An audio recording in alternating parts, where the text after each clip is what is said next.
Biology 1, this is Miss Piper with your pre-lesson for protein synthesis, the central dogma. And our specific focus on this video is going to be transcription. But before we can talk about that, I have to talk to you about what protein synthesis actually is. Protein synthesis is when proteins are actually being made. Synthesis means to make or bring together. And so proteins are being made or brought together in the process that we call protein synthesis. There is another way that protein synthesis is described, and that is the central dogma. And it's because everything that happens in our bodies is centered on this particular process right here. This is if protein synthesis is not happening, then we don't have living organisms. And so what you need to know about protein synthesis is that we go from DNA to messenger RNA. And when we go from DNA to messenger RNA, it is called transcription. DNA is being transcribed into messenger RNA. And then when we go from messenger RNA to proteins, it is called translation. Messenger RNA is being translated into proteins. The other aspect of this whole process that we call protein synthesis is that it is in two parts. Transcription is the first part and translation is the second part. Transcription takes place in the nucleus. So when we go from DNA to messenger RNA, or DNA is transcribed into messenger RNA, that happens in the nucleus. And then when we're going from messenger RNA to proteins, or when messenger RNA is translated into proteins, that is happening in the organelle that we call the ribosomes, which is outside of the nucleus. A couple other things that you need to know about protein synthesis is that it's the nitrogenous bases that actually code for proteins. The nitrogenous bases on DNA give the instructions for the proteins, and messenger RNA transcribes or writes that code down. It writes the code so that we can get the kind of proteins that we want. The sequence of nitrogenous bases also determines the proteins that are made and what we look like. So what that means is there's a certain order in which the nitrogenous bases are for your eye color, for your hair color, for your height, for your complexion, for your body build, for your bone structure. There's a certain order that your nitrogenous bases of adenine, thymine, guanine, and cytosine are in, and it's that sequence that determines what you look like, your eye color, your complexion, your height, your hair texture, your nose shape. All those things are determined specifically by the sequence of nitrogenous bases found on DNA that actually give the instructions for the proteins that need to be made.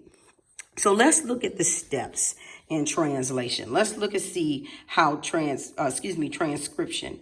Let's look at how transcription actually goes down. The very first thing that you need to be mindful of is that DNA is a tightly wound, two-stranded molecule. We talked about how it's a double helix in shape, and that the molecule is tightly wounded around each other. You have two strands of genetic material that are tightly wound. And we talked about that when we talked about chromosomes, because your chromosomes are coiled or tightly wound DNA. And so what's holding those strands together are the hydrogen bonds. And what has to happen first before transcription can even take place is the hydrogen bonds have to be broken. And the hydrogen bonds are broken by an enzyme called helicase. Remember when we talked about enzymes, we talked about enzymes breaking down or building molecules. And in this particular case, it is actually breaking the molecule apart so that we can start the process of transcription. So then once the hydrogen bonds are broken, the DNA unwinds or it unzippens, and you'll see it in either form in your text or in assignments or on an assessment. So the next step is that the DNA unwinds or unzippens, and then what happens next is the messenger RNA transcribes the instructions or genetic code from the DNA. So essentially what messenger RNA does, it reads and writes down the code from DNA. And what is it writing the code for? What is it reading the code and writing the code for? It's reading and coding or writing down the code for proteins. Okay, so remember, when we go from DNA to messenger RNA, it's called transcription.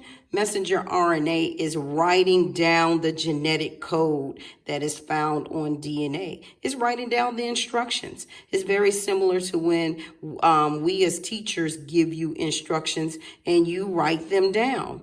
Well, the teacher would be the representation of the DNA given the instructions, while the messenger RNA would be representative of you because you're writing down the instructions. And so that's what happens. So that's what transcription is all about. And so then once messenger RNA reads and writes down the code, the messenger RNA will carry the genetic code in something called codons. And codons are groups of 3 nitrogenous bases. So the nitrogenous bases are grouped together in 3s, and they are called codons. And so messenger RNA will carry the genetic code in codons out of the nucleus and then to the ribosomes. So now, if you look at this right here, this is a great example of just being able to follow along and seeing how DNA is actually transcribed. So you need to be mindful again that DNA always has thymine. Thymine is the nitrogenous base that is unique to DNA only. So if you're looking at a strand of genetic material, you're going to be looking for thymine or T. And so you see that the top strand of genetic material is actually DNA.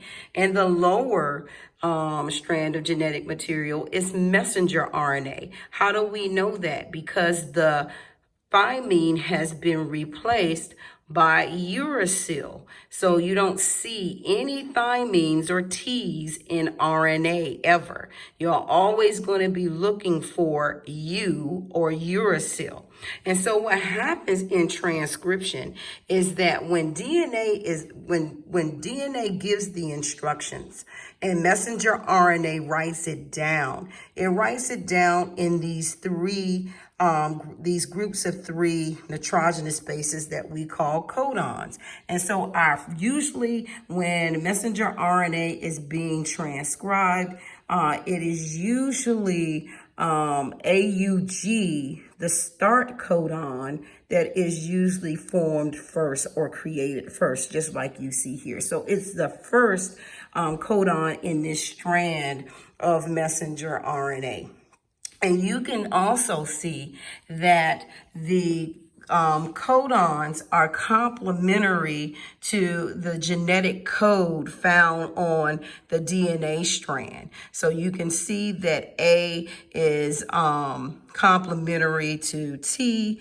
You can see that U is complementary to A because we're going from DNA to messenger RNA. And you can see that C is still complementary to G. And you see that all the way throughout the chain. And here's another instance where I need to make sure I drive this home, that in messenger RNA or any forms of RNA, you're going to have uracil instead of thymine. protein. So uracil is going to be complementary to adenine. Therefore, U is going to be complementary to A. So you see that indicated here. And so once you get through the whole strand, you see that the messenger RNA strand is using complementary base pairing, just like we did in DNA replication. And so I need you to be able to make those connections that every time a strand of genetic material is being made or proteins are being made, which we'll talk about in translation, we're going to be using complementary base pairing. A couple other things I need you to be mindful of is that AUG is a great example of what a codon will look like. You see 3 nitrogenous bases that are grouped together, and therefore you have a codon. And so when you look at this, there are 12 nitrogenous bases total in this messenger RNA strand. So therefore we would have 4 codons within this messenger RNA strand. So the other thing that you need to be mindful of is that the codons have a specific sequence for proteins. So the codons say exactly what proteins we actually need to make.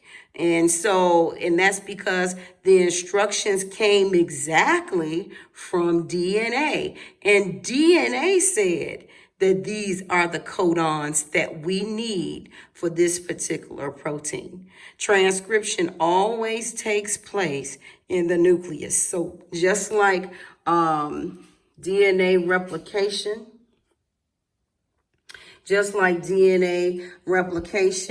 transcription is going to take place in the nucleus. Anything that's involving DNA at all is always going to happen in the nucleus. So we're going to move forward with a practice of transcription. So I'll give you a general idea of how this actually works when we actually go from DNA to messenger RNA. So as mentioned before,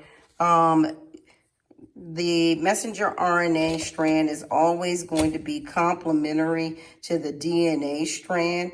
And you need to be mindful that this process that we call transcription is taking place always in the nucleus. That being said, if we look at this first set of genetic material here, we're going to create a codon on the messenger RNA strand. And so the first codon is going to be